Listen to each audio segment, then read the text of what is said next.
Samsung Electronics, the world leader in advanced memory technology and my personal favorite phone brand, has announced that it has begun mass production of the industry's first 512 gigabyte solution for use in your next smartphone.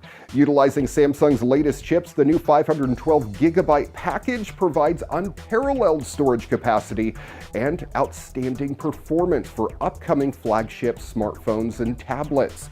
Yes, you can get a micro SD card, but the new Samsung chip provides the best embedded storage solution for next-generation premium smartphones by overcoming potential limitations in system performance that can occur with the use of a micro SD card.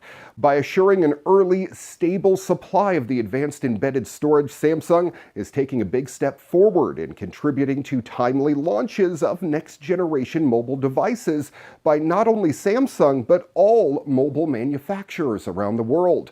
The new high-capacity chip enables a flagship smartphone to store approximately 130 10-minute 4K videos, which is about a tenfold increase over the 64 gig size of most phones today. The Samsung chip also features strong read and write performance with speeds reaching up to 860 megabytes per second. That's compared to about 80 megs a second on an Ultra SD card. That could mean a huge performance boost in next-generation devices. If you tried to start a car that's been sitting in a garage for decades, you might not expect the engine to respond. But a set of thrusters aboard the Voyager 1 spacecraft successfully fired up recently after 37 years without use. Voyager 1, NASA's farthest and fastest spacecraft, is the only human-made object in interstellar space, the environment between the stars. The spacecraft, which has been flying for over 40 years now, relies on small devices called thrusters to orient itself so it can communicate with Earth.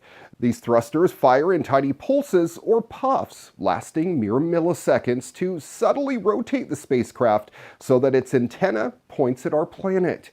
Now, the Voyager team is able to use a set of 4 backup thrusters dormant since 1980.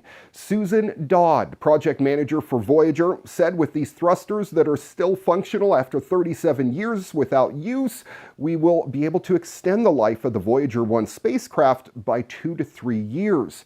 Since 2014, engineers have noticed that the thrusters Voyager 1 has been using to orient the spacecraft, called altitude control thrusters, have been degrading over time. They agreed on an unusual solution. Try giving the job of orientation to a set of thrusters that has been asleep for 37 years. And on Tuesday, November 28, 2017, Voyager engineers fired up 4 TCM thrusters. The team waited eagerly for 19 hours and 35 minutes, the time it takes a signal to go to Voyager and bounce back. And lo and behold, on Wednesday, November 29th, they learned the TCM thrusters worked perfectly, and just as well as the altitude control thrusters. The thruster test went so well, the team will likely do the same test on the TCM thrusters for Voyager 2, the twin spacecraft of Voyager 1. Voyager 2 is also on course to enter interstellar space, likely within the next few years. For more information, you can check it out for yourself online at nasa.gov/Voyager. Awesome news for the land down under. U.S. retail Goliath Amazon has officially launched in Australia, giving me a little taste of home from the other side of the world. The highly anticipated announcement comes as traditional Aussie brick and mortar retailers David Jones, Myer, Harvey Norman, and JB Hi-Fi all brace for expected tougher competition. Amazon's Australian marketplace now covers 23 categories, and Amazon is offering free delivery on orders over $49 with one-day service in select areas.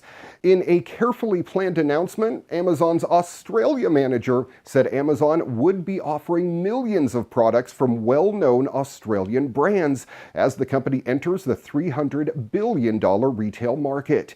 Consumers buying on the Amazon Australia platform will have their goods shipped from a fulfillment center at Dandenong South in Melbourne's Outer East, which was converted from a 24,000 square meter warehouse earlier this year. Amazon Prime is coming soon too, and over time, they will create thousands of new jobs, invest hundreds of millions of dollars in Australia, and ship me new computer components, games, and gifts for friends and family. Oh, I am so excited! In this week's video game news, remember when Valve used to actually make new games? You may not if you're too young. Instead of just making insanely popular platforms for selling games and hats and skins, Valve actually used to be a video game company. Valve has now promised a partial return to those days with an announcement of a brand new Portal game. Yes! Well, kind of. Just happens to be built as an expansion to Bridge Constructor. Okay, this might not be the Portal sequel that I've been wanting, or that everybody's been expecting or hoping for. That would probably require putting a 3 on the end of the game's title, which we all know Valve just can't do anymore.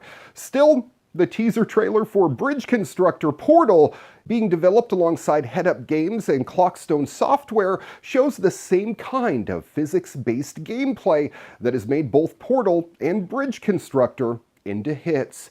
And Gladys makes an appearance too. What more could a Portal fan want?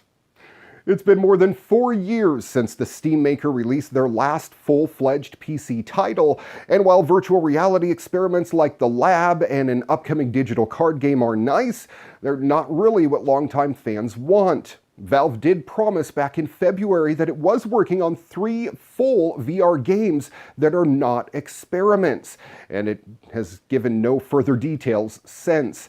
Bridge Constructor Portal hits Windows, macOS, and Linux on December 20th, with console releases planned for early 2018 and even mobile versions at an unannounced date.